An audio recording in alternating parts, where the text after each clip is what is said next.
Welcome to another. We're gonna redo that. Keep that. No. Keep that for sure. Absolutely. What? Yeah. That's the great. Absolutely. And that's our main host, ladies and gentlemen. Yeah. And we're done. That's I'm installment and episode. Love it. It's that. Well, now that we're into it, I feel like we should call out Matt. Are you at your childhood home right now, or in a special place? I'm at my childhood home. Yeah. Are we in it? Are we live? We're live right now. We're using that intro. Yeah, I'm back in Michigan. I figured, I was having two good performances at home, take it on the road, back to my childhood home. So even more comfortable here. I'm going to be on top of my game. I actually have my trophy cabinet to my left. Pretty full. A lot of childhood memories there. So I feel like we need a great performance today. Yeah, if we had more time, I would ask for a detailed tour. I want to see some of these trophies. Very meta too, being in Michigan with the Michigan hat. Incredible. What's in the closet? What do you have anything to show us right now? This is a unique opportunity here. Could you pan the camera over to that trophy? We left it open so that we would ask. What if he pans it over? There's like two trophies. They're just like sad trophies. It's a metaphor in visual form. Matt is out of the closet and loving every fucking minute of it. There we go. That is a Keep those doors decorated open, man. athlete right there. My Love God. it. The last time he won one of those, he was in third grade, ladies and gentlemen. Excuse you. Did you grow That's up a in the era participation of trophy. I don't need this everyone gets a blast. All trophy? right. Well, hey, keep this in mind when we run our 40s. Actually, we'll get to that later. Lead us off, main host. We've gone astray. We will get to that later. So that's Matt. Matt is right now in Michigan, and I'm here with LC, K. and Spencer. In this episode, we're going to be talking about the NBA playoffs, which has been ridiculous, and so have the fans. So we're going to talk about that a little bit. We're going to talk about Naomi Osaka, and she had withdrawn from the French Open, and it's been a big deal. She cites mental health. We're going to get into that, and then we're going to conclude with the State of the Union, your DC Sports wraparound coverage segment. But as we said, we're beginning with the NBA playoffs, and the Washington Wizards have a Game 5 tonight against the Philadelphia 76ers, with Joel Embiid doubtful for the game. Now, the Wizards have lost Davis Bertans, which is actually a big blow, but it does depend sometimes. Sometimes he's ice cold and can't defend for his shit, and other times he can't defend for shit no matter regardless. what. Right. I will trade you a Bertans for Embiid, though. So, the gods are smiling. Yes. Which, unfortunate, because if Bertans is hot, you need him. But at the same time, defensively, we could do better. So we're going to see what happens tonight. But the question for you guys, and then we'll get into other games as well, is if Joel Embiid is definitely out for this game, for this pivotal Game 5 in Philadelphia, do the Wizards have a shot at winning, and will they win? LC, let's begin with you. A shot at winning? I mean, sure, everything is possible. Will they win? I love the Wizards. I want Russell to just explode and kill it, but I don't think that they will.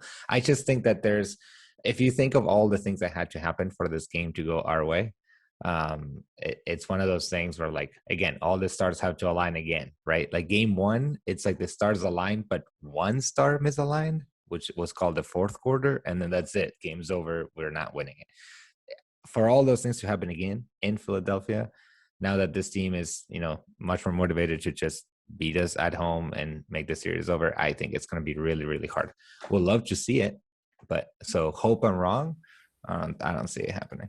I just want to call out Elsie a little bit on this, because in a previous episode, his kind of go-to strategy for the Wizards was put Joel Embiid in foul trouble. That was his key to the Wizards winning that game. I think that they took it a little to heart, and they actually injured Joel Embiid. So you're no longer sticking with your game plan of getting him into foul trouble. He's out for the game. Hold on. Wizards are going to win. Let's just let's call it as is. They are going to win this game. That can still be your game plan. That doesn't mean that you're going to succeed, every time that you try to execute it. I don't know. Maybe I just don't have enough confidence in the team. And I would love to be wrong. I don't know who's going to go off for Philly. It seems like there is a lot of attention on Embiid. But that being said, even though Embiid was out for, 3.5 quarters, the Wiz win by? Yeah, 9? They ended up winning by 7. I think it was 122, 115. It was close like that. It was close. Last 30 seconds. It was close. Yeah. It was close. Wins a win. What was the point you were going to make there, Matt? Oh, I mean, it's kind of I think he made it. On paper, they should have a decent chance with Embiid because the Sixers offense goes entirely through him, and he gets Tobias Harris going, he gets Seth Curry going. But even with those guys out, on an impromptu game plan from the Sixers, they seem to be just fine. What if on top of Embiid So being no, gone? I say 10% chance. Go Sixers.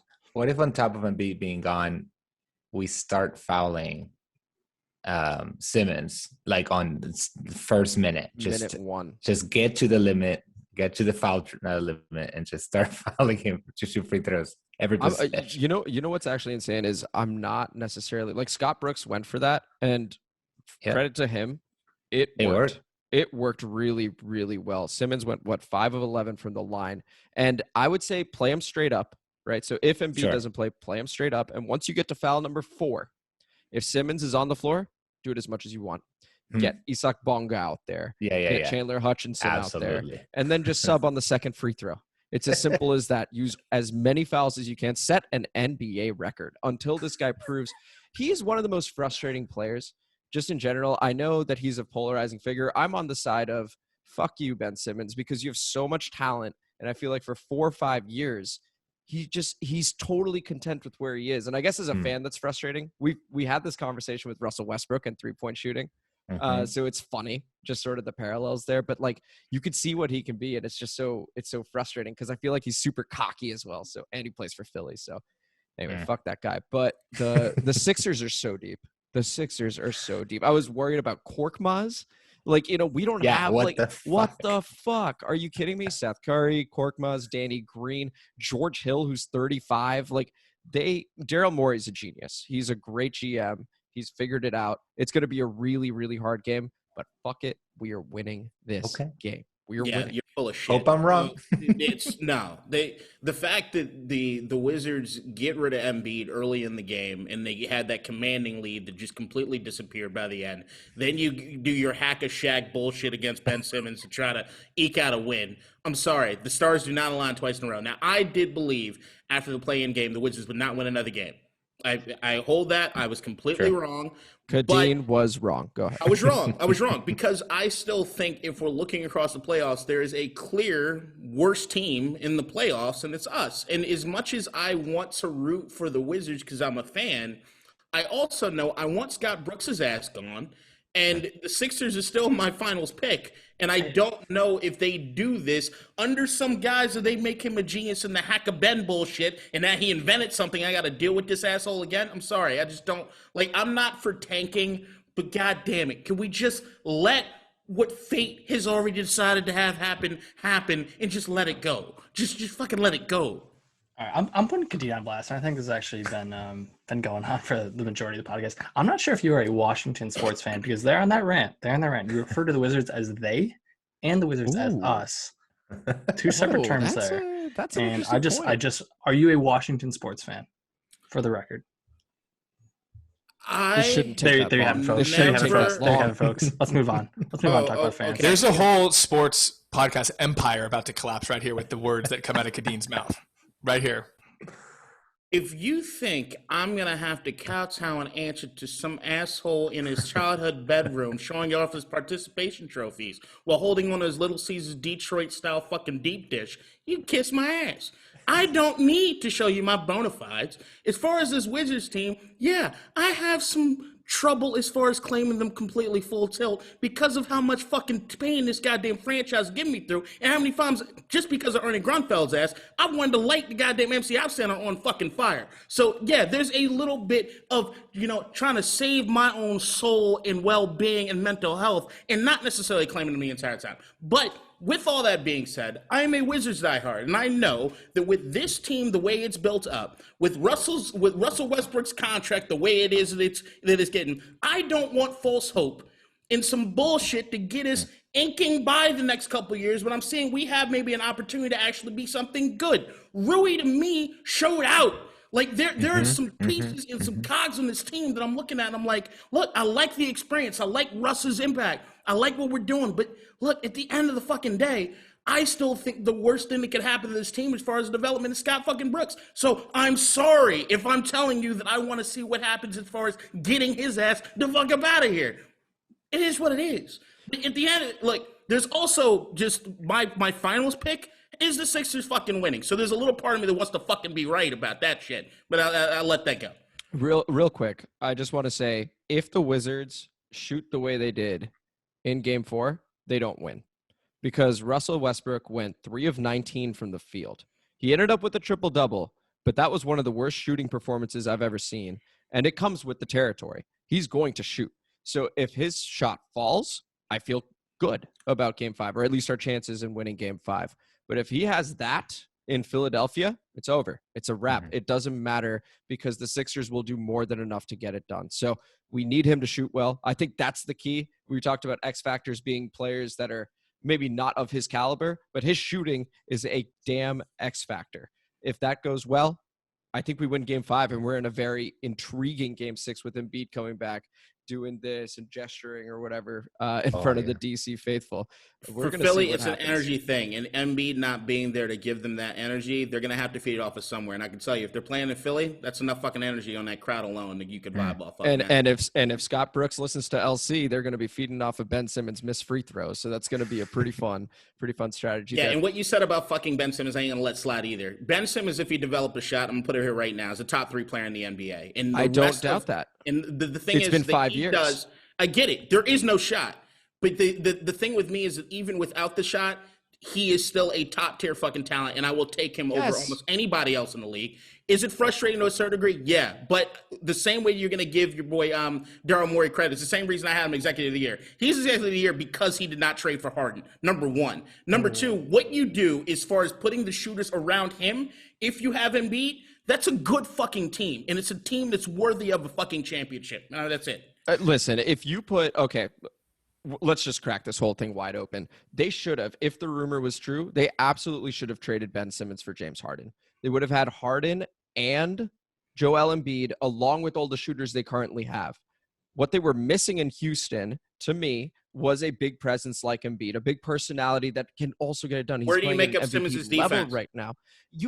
Look, Simmons is a great defender, but there are a lot of really good defenders in the league. He can Not shut quite down like him. every 5 positions on the fucking court. Where do you make up his defensive numbers? His Where? offensive inefficiency, shooting the ball, is just way too bad. Yeah, it's going to cost them. It's going to cost them. We're talking about winning a championship. Harden can definitely help you do that. He hasn't done it so far, but this Nets team, let's dollar bet this real quick. We've done it before, but now we're keeping track. Dollar bet the Brooklyn Nets are the team out of the East, not the Philadelphia 76ers. It really is dependent on Joel Embiid's health. Are you Sixers versus the field? Are you Nets versus the field? Yeah, he's Nets versus the field. Nets. I'll be Nets versus the field. I'll take the field for sure. I'll take the field. But it's too. also, I love the Bucks right now. And nobody was looking at the Bucks the way they are coming into these playoffs. They are built for these playoffs. But the Sixers, it's about Embiid. I got to know what's happening with Embiid. Yeah, absolutely. It's entirely about Embiid. Yeah. And the problem is that if Embiid goes down, like if he comes back and he gets an injury, my question is I feel really bad for him. I wish him the best of luck. I hope his health. But like as the 76ers, do you have to dump Embiid? I mean, like if he can just not make it through a season, he can't get you. He can't help you. He can't help you win. I feel like if at a certain point you're going to have to look at Embiid being traded away and pairing someone with Simmons because Simmons can last, Embiid can't. And Embiid has proven time and time again that he can't last through a season and he cannot win you a championship when he doesn't play. I will say Ben Simmons, look, he's a great player. I get it. He is a great player. I just see that he could be so much better. And it, to me, seems like he has absolutely no interest in being better. I would not trade away the other guy, the MVP caliber candidate, and keep the guy that's totally content with where he is right now. It makes no sense to me. That's why I do think they should have traded for Harden.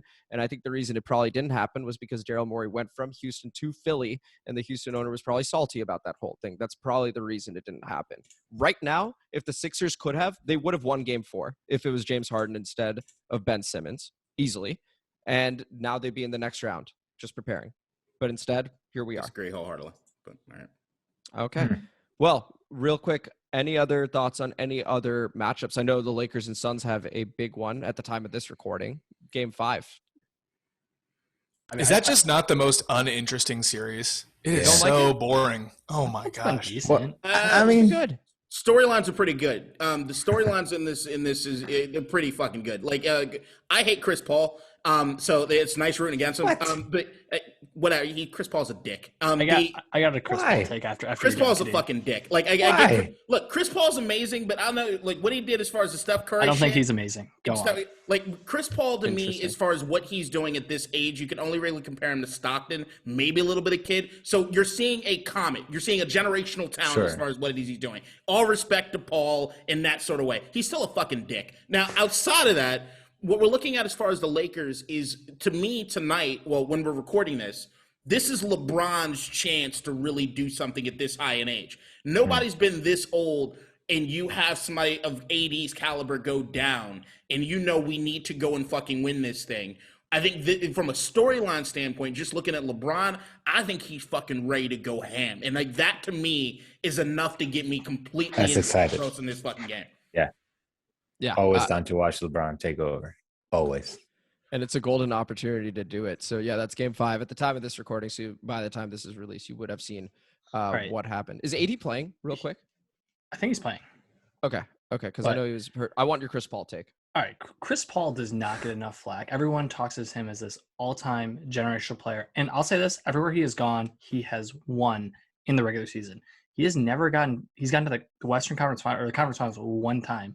And that type of blame is never put. People portray him as a winner.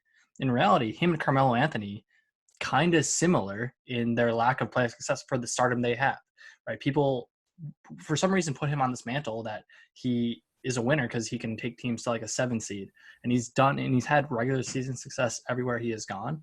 But how come he doesn't get the blame for his lack of postseason success? I'm curious why no one puts that on him. The first thing I can think of is the guy is 5'11" years old.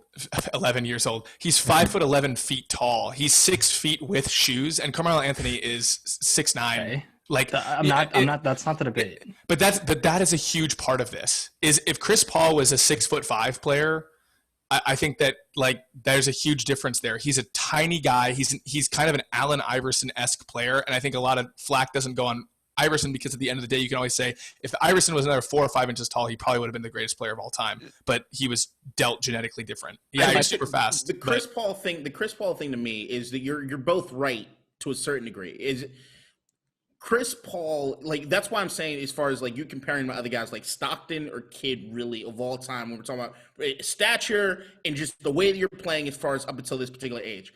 The thing with Paul is that he's also had some of the worst injury luck ever, and it usually happens around the playoffs. Now, one would think that like past a certain point, if it's just the rule and not the exception, like it's crazy to me he's played so many regular season games and then when the playoffs hit all the time, and nobody's accusing him of like faking anything, nobody's accusing him of doing any of that shit. It's just now I have to bank on the fact that when the playoffs start, there's going to be a particular point in time where you're just not going to be healthy enough. And that has to factor into who you are as a player. And that's something that needs to get talked about. I think everybody should feel bad about the injuries, but it needs to be something that's factored in. It happens all the time.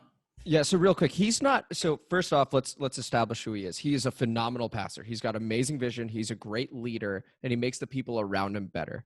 Once you get to the playoffs – it becomes a lot about talent. That's the reason I really like this Nets team, for example. 3 different options. Joe Harris is option number 4. He lights it up from 3. Now, when we talk about Chris Paul, sometimes the talent hasn't been around him, and sometimes it has. In Oklahoma City, that was supposed to be a total rebuild. He takes them to the playoffs, and then they go 7 with the Houston Rockets, who he was traded from. In Houston, he actually got to play with James Harden, which was awesome. And they were beating the Warriors 3-2, and he got hurt and missed the last 2 games. They end up losing that series. And James Harden was sometimes the primary ball handler, and he still managed to do his own thing in Houston. So I think he's a very impressive player everywhere he's gone. The Clippers team, you can make the argument they were talented enough, and they did fall short. That is true.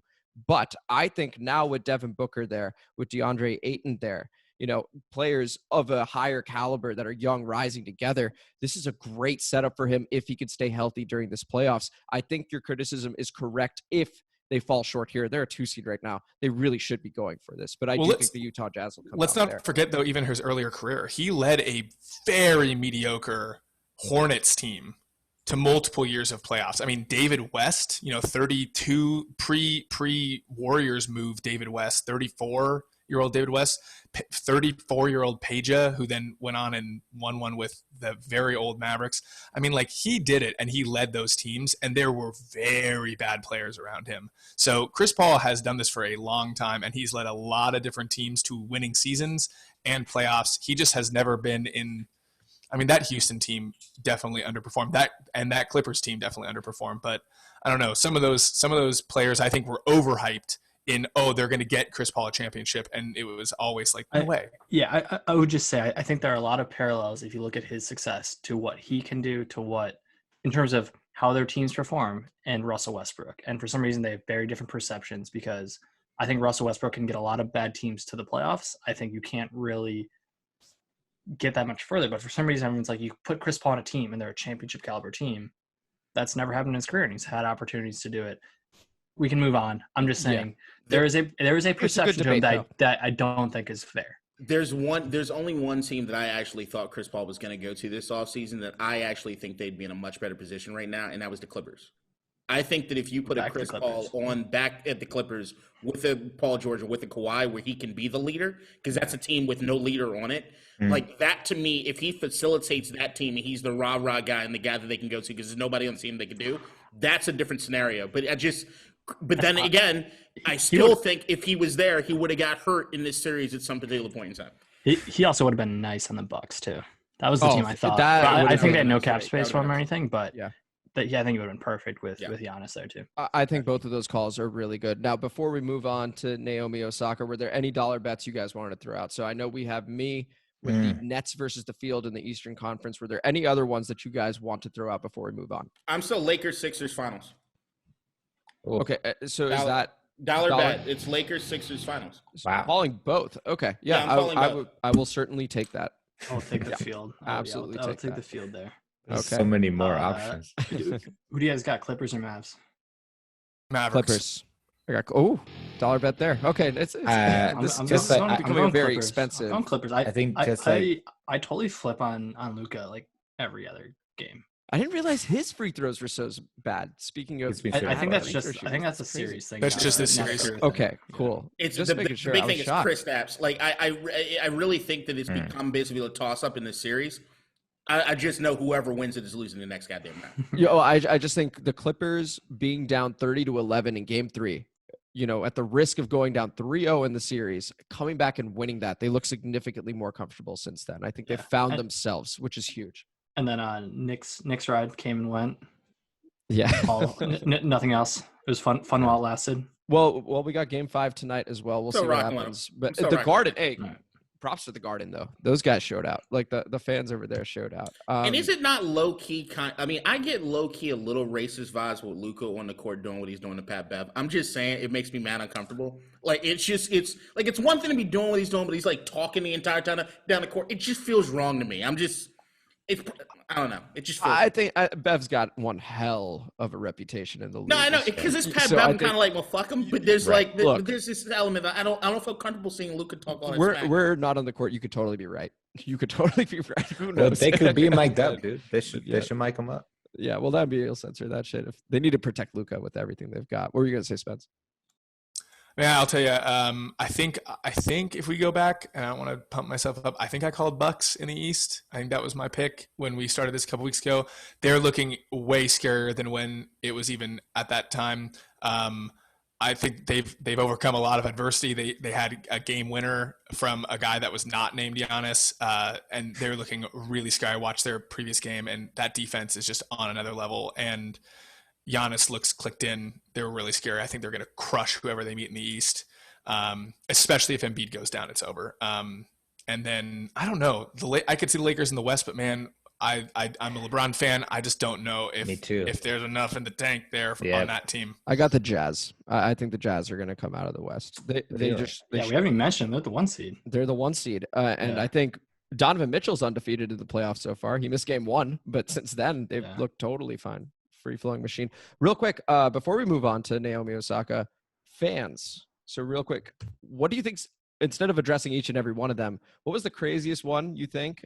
And what's the next thing that's going to happen? Because it seems like it's now just a nightly occurrence. I feel like the guy at the Wizards game who just ran on the court and tried to touch the rim and like missed, and then he got tackled. He touched a backboard. You could see that was a drunk bet. Like the way that unfolded was just a fucking drunk bet. Like that was a $1 bet. It was somebody's like, I bet you won't go do that, and he fucking just ran off and could do that. Hold my beer. Stupid shit. But I get angry actually looking at everything that's been happening as far as the players. I do think that there is an element of people coming out of COVID and don't know how to operate with any fucking sense. There is, I know that I was kind of joking as far as the Luka racism thing, but there is a racial component to this that I see, and it's just these indefinite ban bullshits. They need to, what they just did to this last guy, where he threw the bottle and they actually have charges. This needs to be something that they lead with, and they also need to have a fucking wall at the beginning of some of these arenas saying these people are not allowed. If they are, it's trespassing, and it's lifetime, and it's across the league. They should never be allowed to be in that space ever again, in which they can interact at all with any players. They've lost that privilege. Let me give you a mini only in America segment nugget here, because if you watch soccer in Argentina, there are fences and distance and police looking at the fans the entire time. And it's all meant for people to have absolutely no access to the players at any point. And all that to say that when we see a sports event like the NBA, where a player could literally a fan could walk on the court, we find that mind-boggling, because we can't envision fans keeping to themselves the urge to do something like this. Like, we can't imagine people behaving themselves for when there's no physical barrier. And so I think we are just getting a little bit of like that. Like, this is people being like, hey, there's actually nothing between me and the players. Have any of you guys sat courtside? Yeah, actually, once. Okay. It was fucking amazing. I haven't sat courtside or Diamond Club. I was, I will say, amazing. Sitting courtside, but there is an uncomfortableness with sitting courtside sometimes. Like, there is an element of, I feel like I'm too close. Like, there is an element, like, if I put my feet out, what a flex. If I drop something, like, I'm going to impact the fucking game. We shouldn't be allowed to be that close. I agree with that part. Okay. A couple of things. First of all, LC, that is not a welcome to America part, because there are, I would say that's an exception that there's offenses up. Like, you've seen, I know, but there are players on the field. Like Jack Grealish got punched by a fan. No, I know, but what I'm saying is that I, as a foreigner, or we as Argentinians, find it odd that in other places in the world, they don't expect people to behave like absolute insane people like they are. I agree to Kadeen's point that there is a little bit of COVIDness in that. I think the people that are going to these games that are urging to get back in are kind of like the craziest of the craziest. If you ask me what the most, I did not find the Kyrie Irving incident surprising. Is it shocking when you see it? Yes. Is it horrific? Yes. But like, if anyone said Kyrie going back to Boston, we know what kind of fans are at Boston. For Danny Ainge to come out and say I've never seen a racist incident in 26 years. Boston is such a lie. No way. That was not surprising at all. And I'll say this to Kyrie also is he was doing the logo stuff. He wasn't just coming back. So we knew something was going to happen. Obviously not condoning what happened, but there was something that was going to happen. I think the worst one was Russell Westbrook was going off injured and people dumping popcorn on him. Like, dude, he's going off injured. He's going under a tunnel. Like, yeah, you're okay. But that was my bad. I phoned that in hoping it would help the team out, and we still lost game 3. It just didn't work. I was like, I know it's ranch, but you got to dump it right now. Yeah. So that was the most surprising. Obviously, the worst one, chucking a water bottle at someone. Are you kidding me? Like, what a joke. But or spitting at Trae Young. Yeah, that's true. See, again, in a pandemic. Spitting. In a pandemic. I kind of forgot about that one. Well, basketball does seem to be having a real problem, right? I mean, and like what we've been talking about, the barrier thing, though, but basketball is legitimately, there's no barrier at all. All other sports, even in America, there is some sort of barrier. Hockey, you can't go streaking on the ice. Baseball, you can jump if you're like, Sure. close in the outfield, you could jump it, but there still is kind of that like, man, once you're on there, there's no hiding. In basketball, it's almost like you could almost run into the court and dive into the crowd, and it's almost like you'd be gone. It is a weird sport, and it's having its own, definitely racially toxic reckoning of, you're not seeing white players getting targeted by any of these things. The NBA's got some, By the way, stuff from the top down to worry about. I don't even mind Kyrie stomping on the logo or whatever. It's theater at the end of the day. He put up 39 points at Boston. He clearly didn't enjoy his time over there, and vice versa. The fans clearly didn't enjoy it because there were high expectations for him. I personally didn't have a problem with it. I was like, you know what? You put up 39. People have been booing you the whole game. You earned it. You For won. the Go record, ahead. Kevin Garnett, shut the fuck up. Oh, yeah. Yes. Yes. You're the one on the court telling fucking Melo that Lala tastes like Honey Nut Cheerio. Shut the fuck up. You got no room. Do you want to rehash what you talked about with Sam Cassell? Shut the fuck up. You've got no room. Or Tim Duncan or Charlie Villanueva. Yeah, he's awful. There are no lines for you. Ever. You've got no place in this argument. So I would say if Kyrie were to do that, I think players have the right to be mad at him. Fair. Or fans have the right to boo if you're doing that. Yeah. Right. You have the right to boo. You have the right to be mad. Of course. Right. So to What about the team? I haven't. What's wrong with KG's saying his part? I don't know. He's a former Celtic. It's just KG egging on.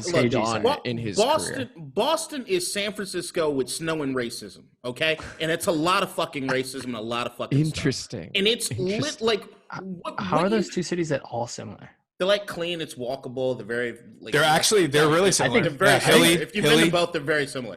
Yeah. I haven't been to Boston, so. But I love that, and I love Boston. But if KG, who is just, there's one thing to say is like a player to player, team to team. The same thing you see in the NFL. Somebody dancing on a logo. Somebody gonna come in there and cream them. It's a thing between players. But KG almost saying that it's like something like, what could Kyrie have expected? No one should expect getting a water bottle thrown at them or having anybody come and assault them in any sort of way from a fan perspective. Shut the fuck up, KG. Shut up.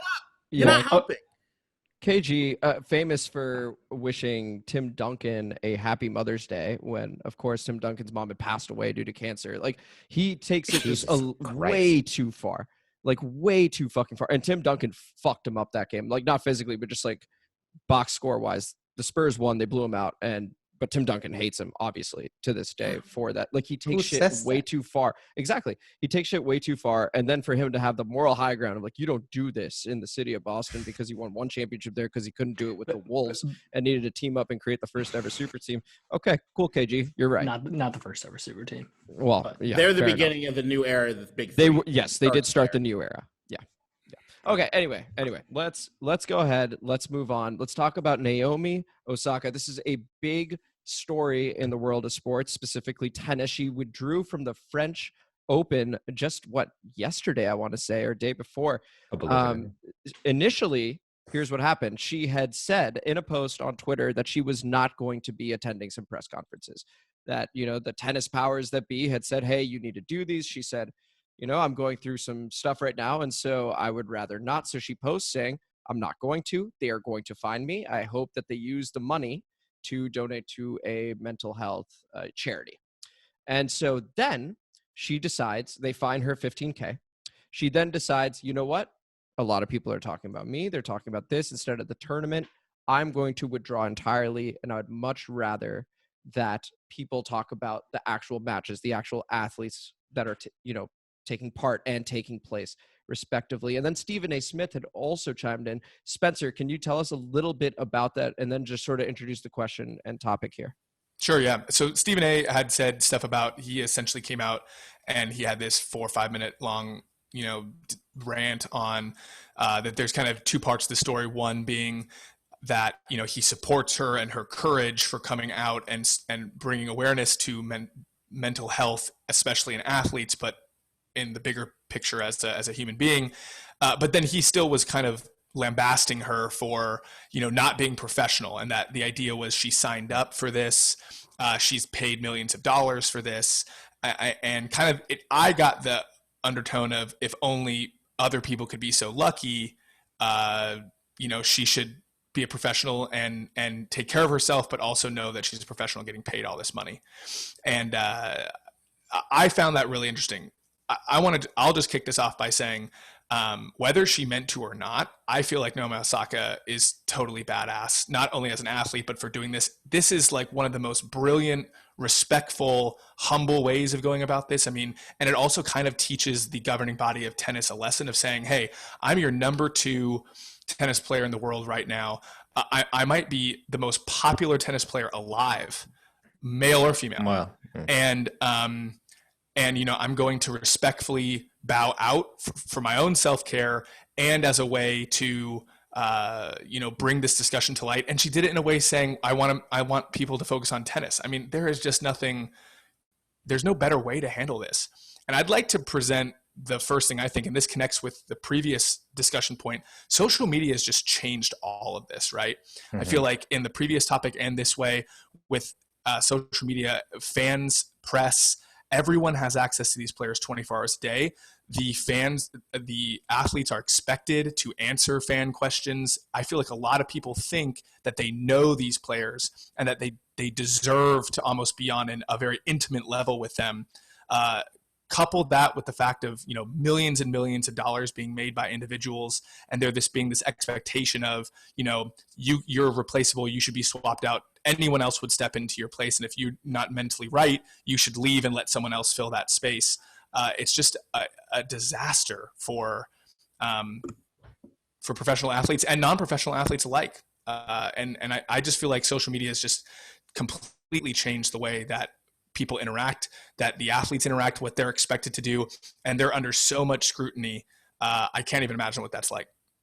But in this case, it kind of went the other way around, right? Like in this case, social media allowed her to circumvent the typical media or the mainstream media to actually get her point across, right? Because otherwise she would have had to do it.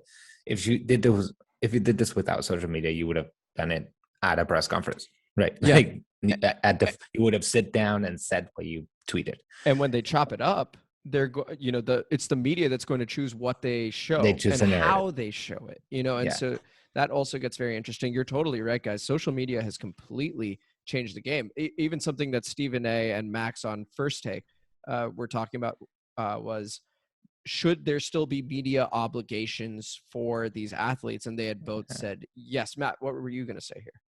I could speak for hours on this topic, but tennis, first of all, you played yourself, right? Because this is an event where, as you guys mentioned, they are short on next era of stars, right? We can talk about tennis players have been some of the biggest athletes in our lifetime, right? You talk about Federer, Nadal, Serena Williams is the biggest female athlete in our lifetime, but they're all old. They're all 35 plus athletes, so they need a next athlete to come through. And I don't know how many players on the women's tour can you name besides Serena and Naomi Osaka. It's a pretty small list, right? So for you to come in here and have these demands of someone who has so much power, and it's clearly who you need to market. Like we talked about a couple of weeks ago about baseball's issue, and now they are starting to market their stars, but there's other sports that aren't. I think golf is maybe getting a little bit better, but there are sports that are being left behind by our generation. And Naomi Osaka, who is clearly the reign to the heir to the throne after Serena, because she is great. She already has 4 Grand Slams. She made $55 million last year. 50 million off the court, 5 million on the court. She has the exact type of attitude to social media and being outspoken, and clearly has some confidence that she has the ability to go speak out on issues, whether that be civil rights, whether this be mental health, whether it be anything. If she believes it, she's going to go about it in a good way. And that's why she's so marketable to this next generation, because that's the type of athlete we're looking for. So for them to go this, I'm so glad that she was just like, all right, well, I don't need this. I'm going to play 80 made Grand Slams in my life. I don't need this extra one, so you guys can go suck it. And they're going to lose out more money than she will for this. And then for me to take the high horse, they have such a big hand to blame in this. If you remember her first Grand Slam, oh my God, she beat Serena. I kind of forget why it was so contested, but Serena also, I think, who later apologized for the incident, but the crowd was like booing Osaka. The media was portraying Osaka poorly, and it was just like, dude, she just beat her idol when she was like 19 years old and like was crying on stage. So there's a big blame for that, and for them to say, I don't want to do it. Well, maybe adapt to the current times. Like, did anyone think of different solutions for this? Did anyone say she doesn't want to do live questions? Could she put out a message afterwards? Could this meeting have been an email? Can you just send those over? She'll respond back. So I think, for them to get on their high horse and kind of say she needs to be doing this. When have you ever seen a good interview with someone who doesn't want to interview? Right? You're going to get a Marshawn Lynch, right? You're just going to get the same answers, or even Marshawn Lynch, I guess, is viral. Yeah, and exactly. You're just going to get I hit my good shots. My competitors played hard. It's outdated as well. So. And just real quick, because I want Kadeen to make his point as well here. The Serena Williams incident, by the way. So Naomi Osaka did mention that she now suffers long bouts of depression, starting from the 2018 U.S. Open. That's when she won her first ever Grand Slam against Serena Williams, as Matt Regan had mentioned.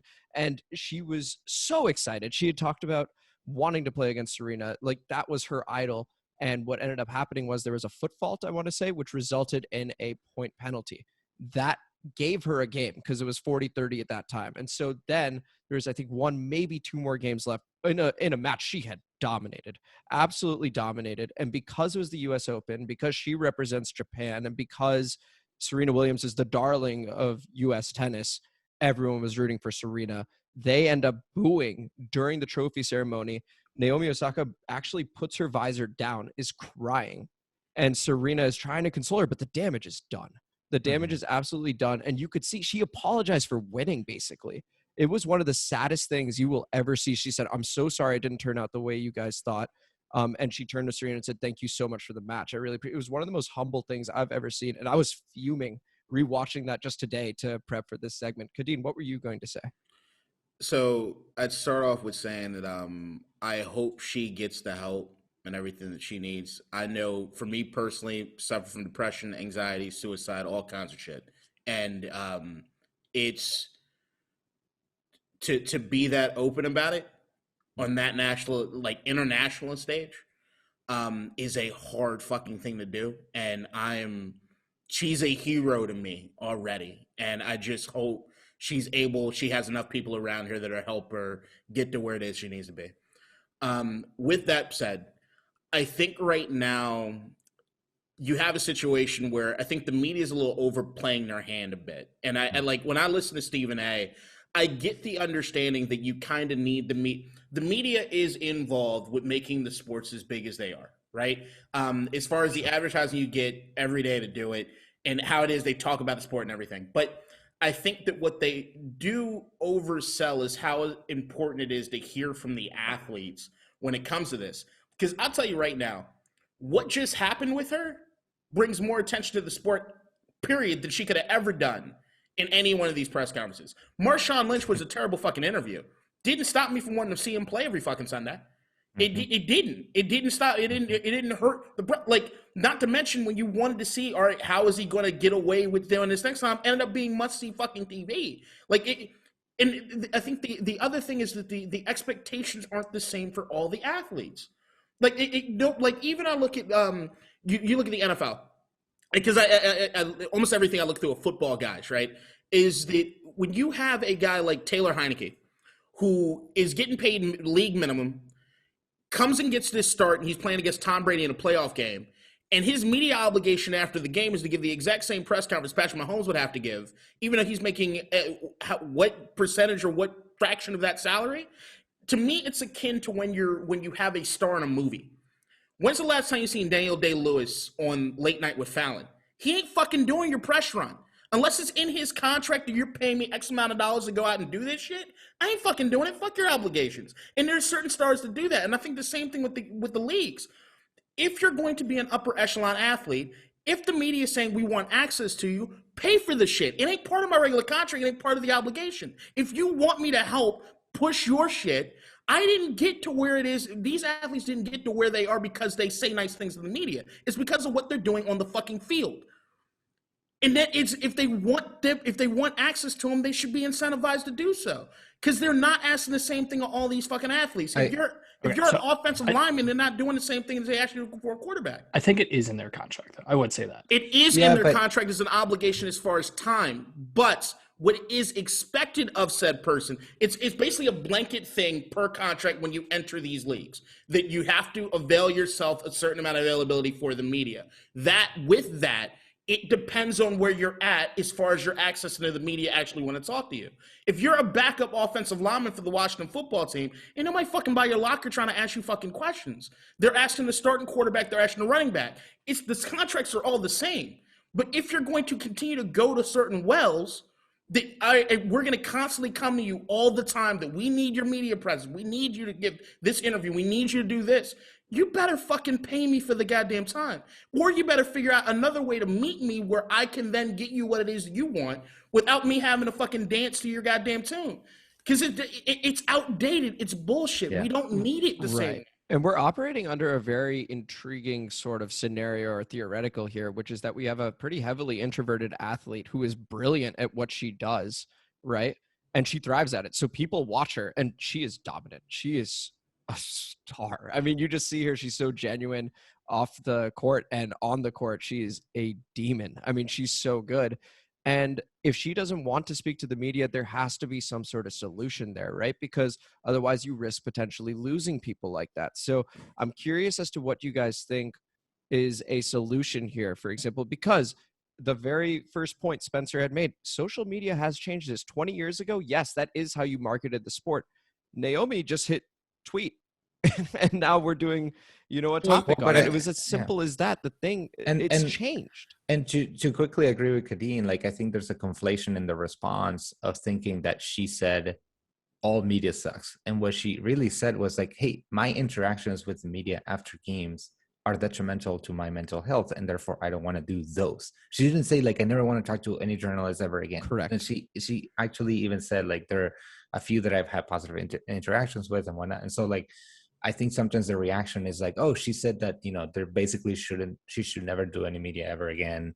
And like, they're treating it as if she sort of denounced the entire industry. And she really just said like, hey, these interactions are negative to me and I don't want to do them anymore. Right. And the reason they do that though is because it once again generates clicks. That's their job. Their job is nothing but click driven and marketing. I mean, even doing these YouTube things, I'm looking at click-through rates and stuff like that.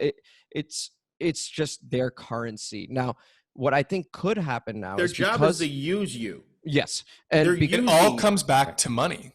Yes. It all comes back to money.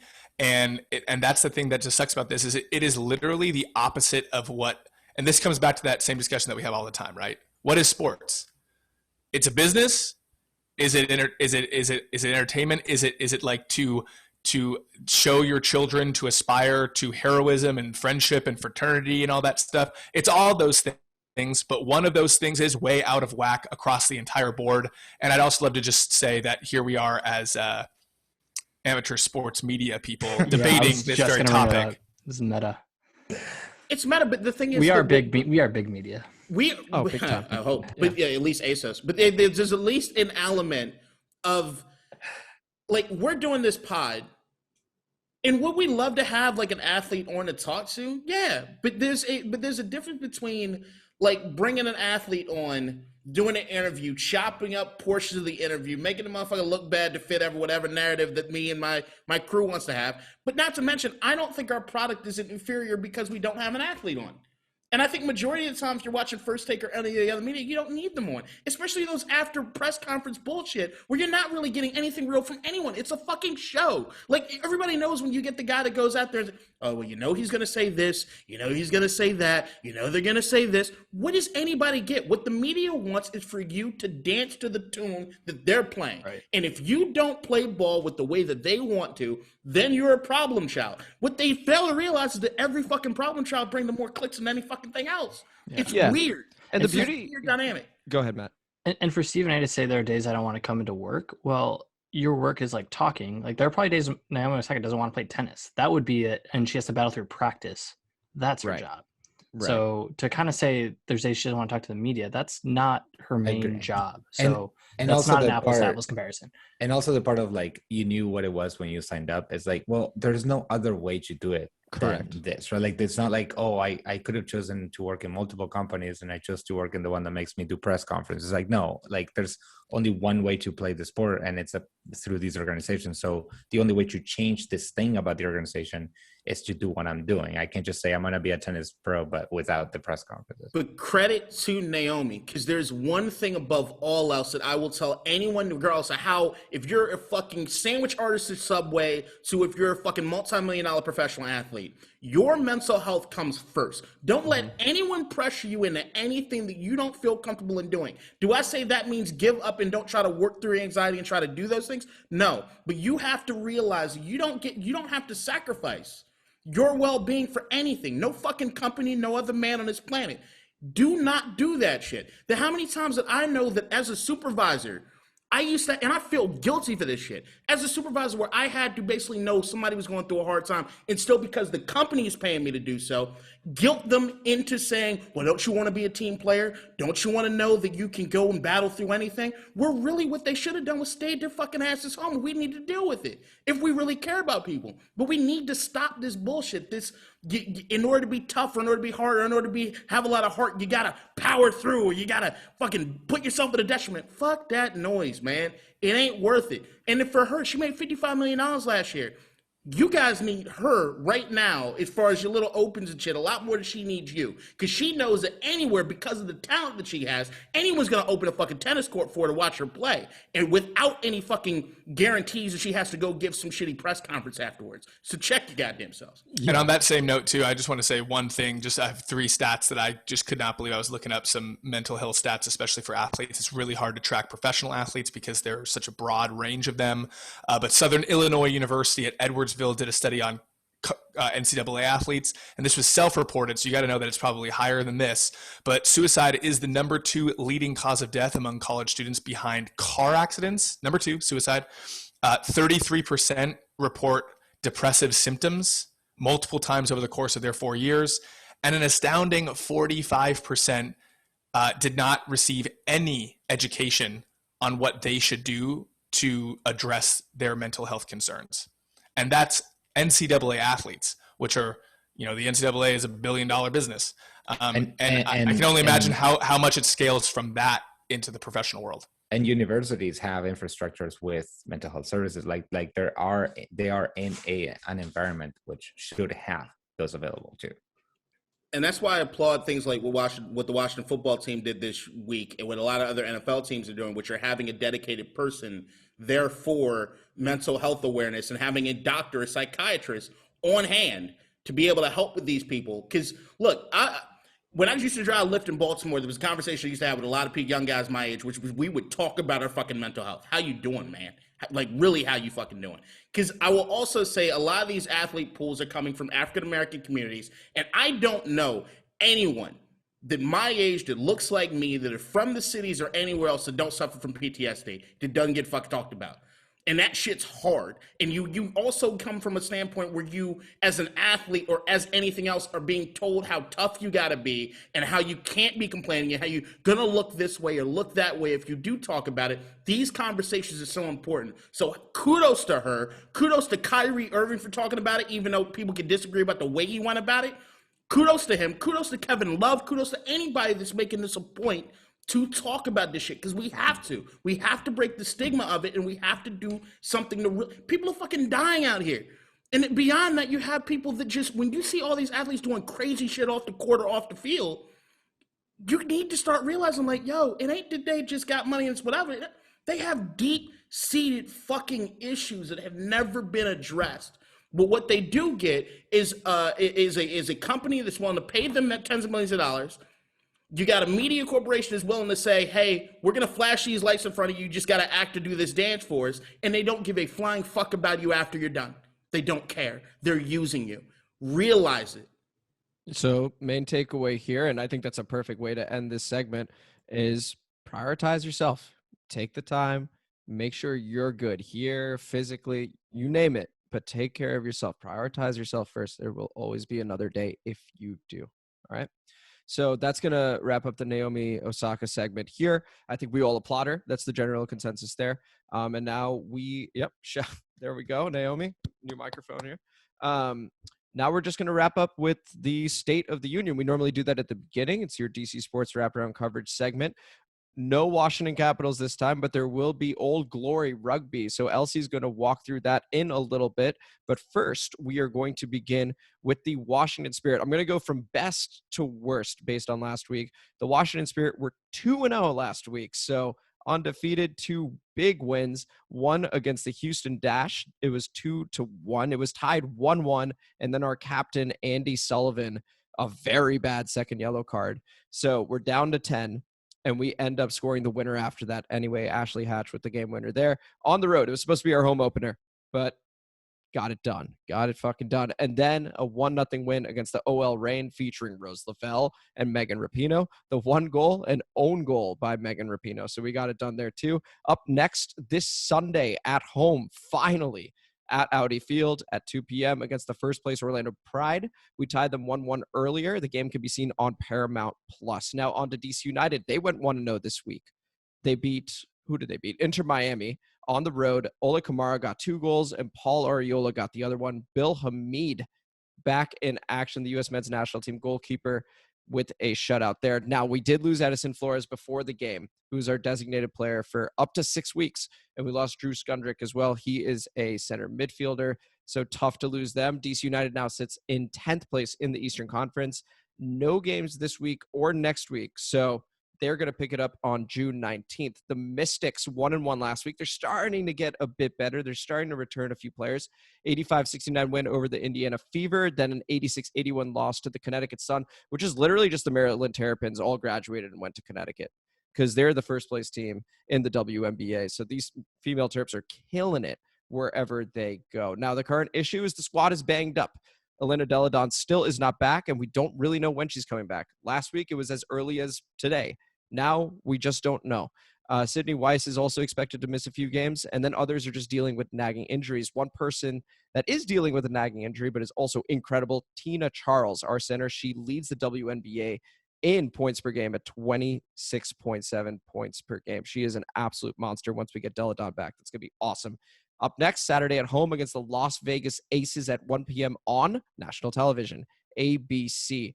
Now, Kadeen, you had mentioned with the Washington football team that they'd hired the mental health doctor. What else have they done this past week?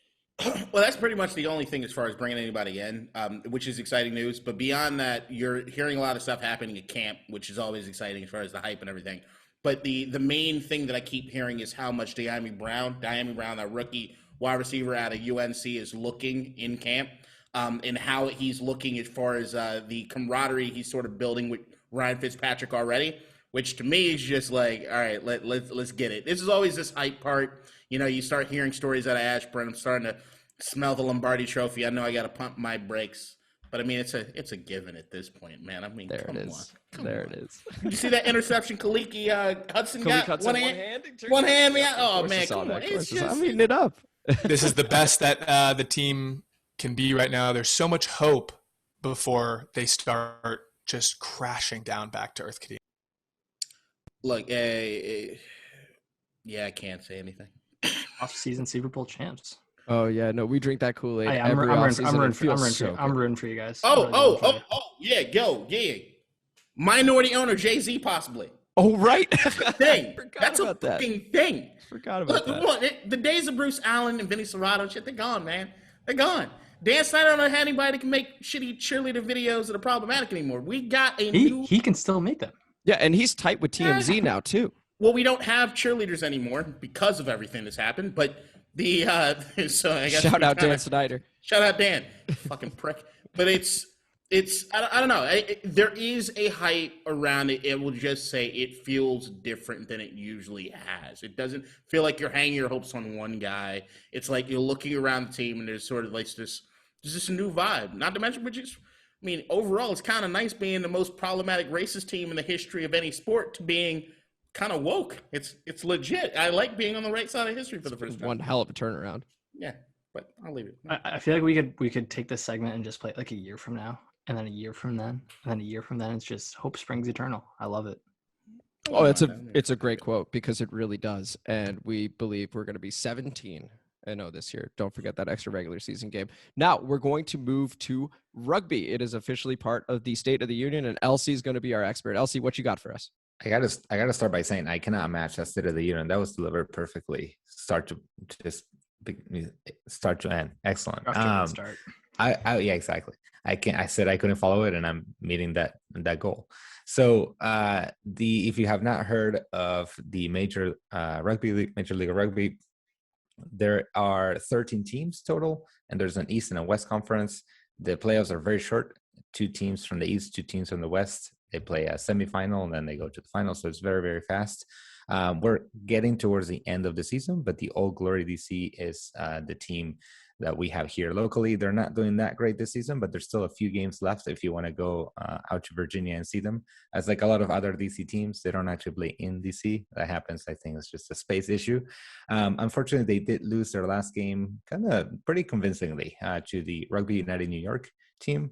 They had a few very important mistakes in the first half, and they just could never recover from it. But they do have a few upcoming games. The closest one is this next Saturday.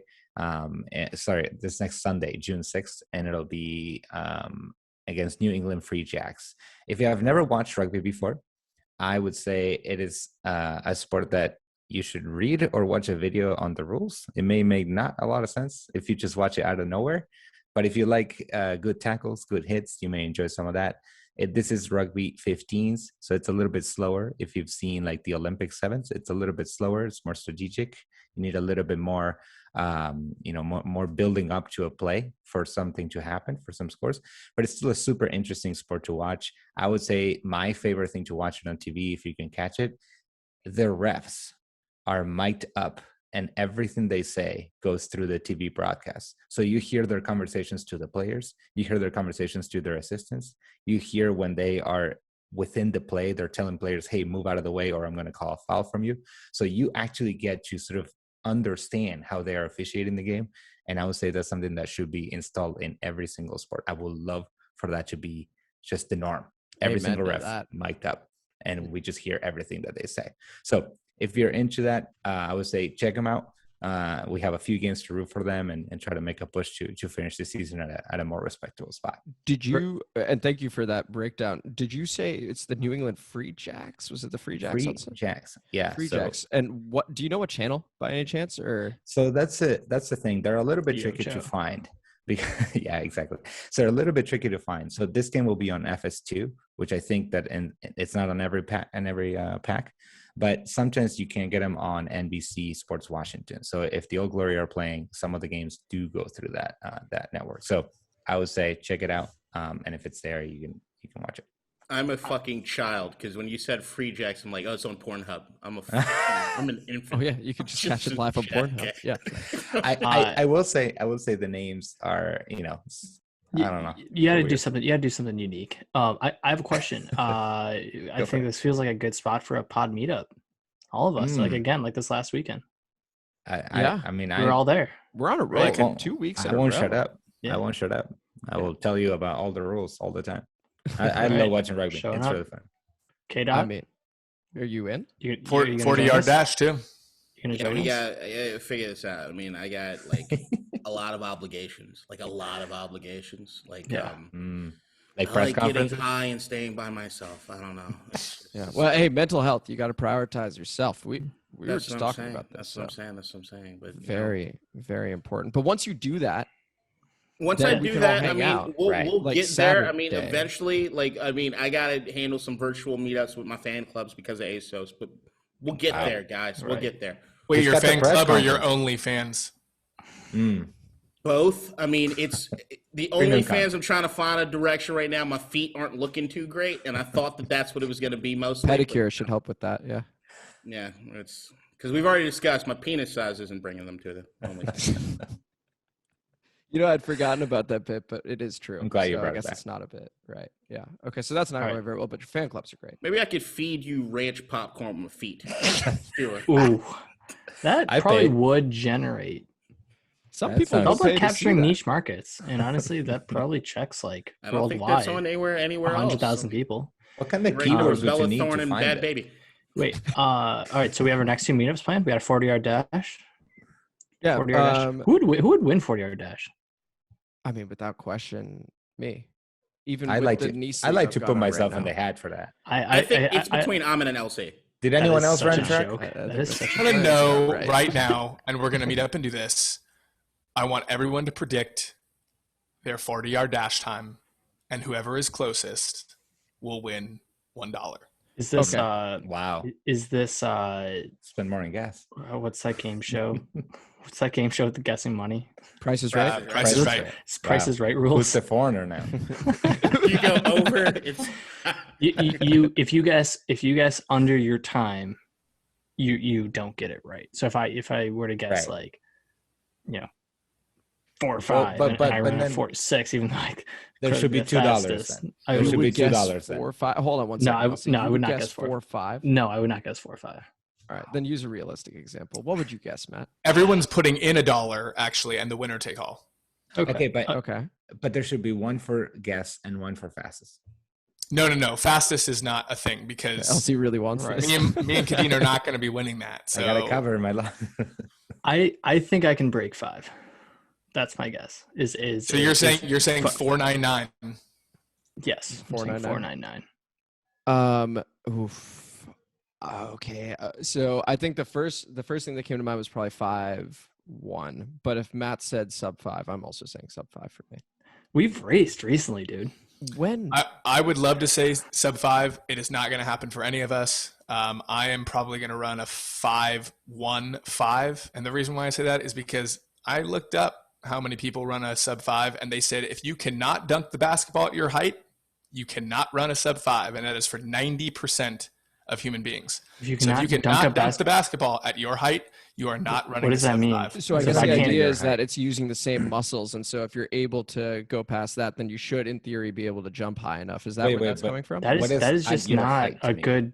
What a bad. It is the barometer. exact fast twitch muscle needed to elevate yourself at whatever height you are to be able to dunk a basketball that it is to run a sub 540. Wait, but so I'm still confused. So if I'm 5'7", you're saying I need to jump where my head meets a hoop at what height? I don't understand what you're No, saying. I think saying you need it's to be able at to his dunk to height run 5. specifically, right? Are you talking about your height specifically, or you're saying No. anyone? They said that is a great barometer to So know how- if you can run a sub how 5. high would I need to dunk? Right. So LC's 5'2", and if he were to 7. run, Excuse me. I'm messing with you. But if he were to run sub 5 at 5'7", then he can dunk Thank you. instantly. No. Oh, Where are you getting that math logic doesn't connection? work that way. No, what I'm asking. That's what I. Yeah. Spencer I feel like said the further we go, the clarification more here. confused I Yeah. am about this. Yeah. Okay, hold on. Spencer said if you can dunk at your height. If you can My dunk, question yeah, go ahead. is, Spencer, I am 5'7". What is dunking at my height? If you can dunk a basketball. Yeah. Can you- can you throwing it dunk at my a height basketball? at your height is a weird. Ignore Yeah, but that he part of the said at sentence. your height. If you can dunk, then you can run Yes. sub 5. That is his at your logic. height is Right. unnecessary. Can Yeah. you go? So if LC Yeah, can you ran, dunk? But it's like it's scaled for your like Yeah, no, I get it. yeah. I get so what you're if LC ran like So a it's scale. 4'2", then he could probably dunk because he's a bit shorter, and so he'd have to Okay, that's go that If much Elsie faster. could run a sub 5, that would say that he most likely would be able to dunk a basketball. The connection is if you At can a dunk a 10-foot basketball.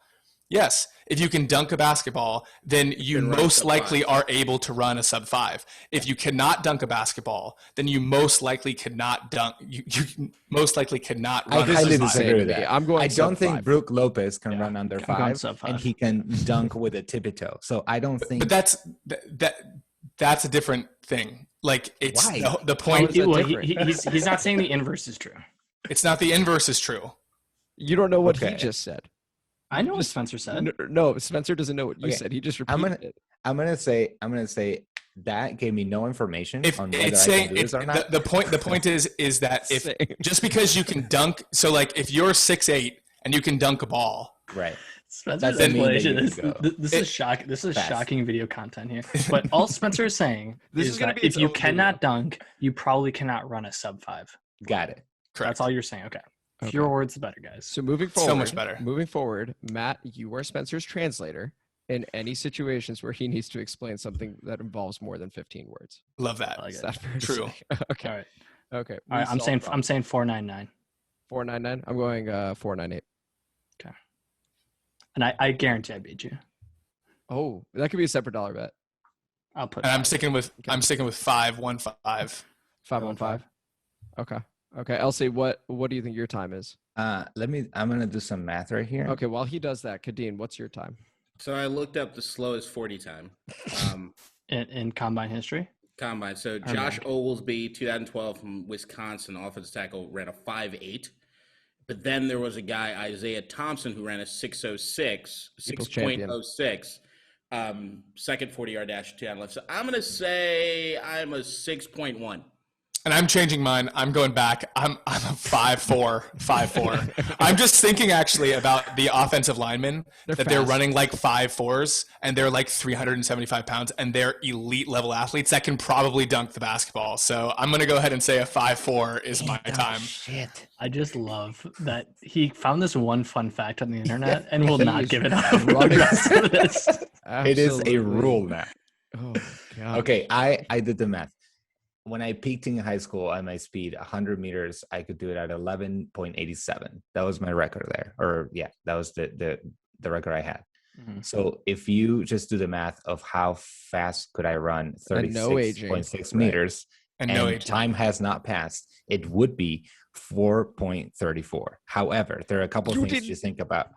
I'm not. That's not what I'm Go ahead. Check your math. Your math. No. A, time has passed. B, the beginning of the 100 meters is your slowest time because you have to accelerate. So like you're not going to meet whatever average speed you're going at when you're ending. It's not the average speed you were going at in the first few seconds.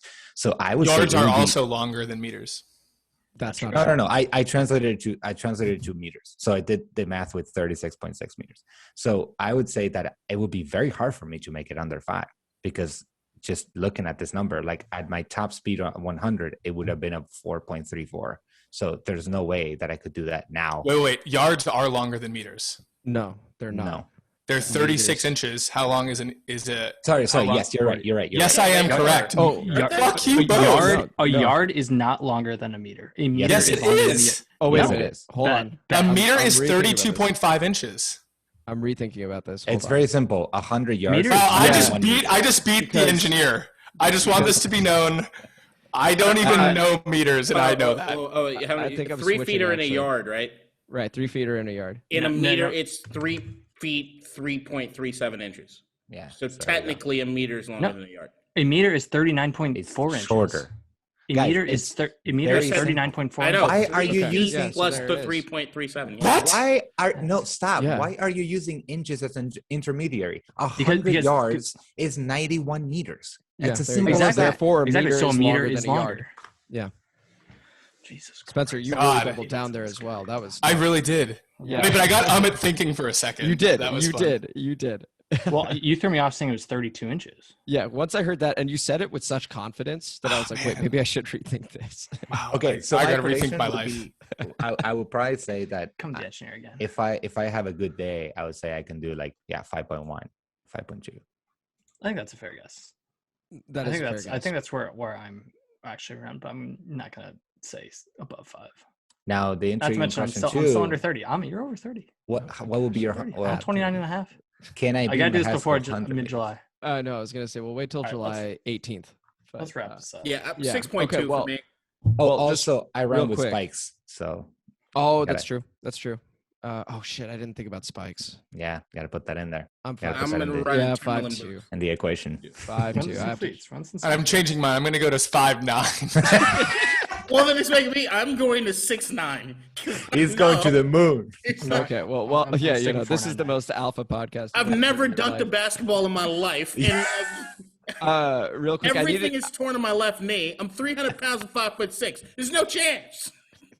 I needed this much time to pass before I could give you the Washington Nationals update because it was that bad. 1-6 this last week, so not a whole lot to talk about.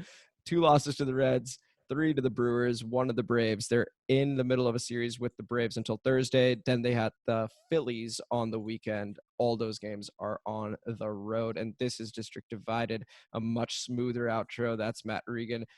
repping in Michigan in his childhood bedroom with all those trophies. That's LC, that's K Dot, and that is Spencer Brudig. Thank you all for listening, and we will catch you next Wednesday. Enjoy the Wizards Game 5 victory tonight. Take it easy.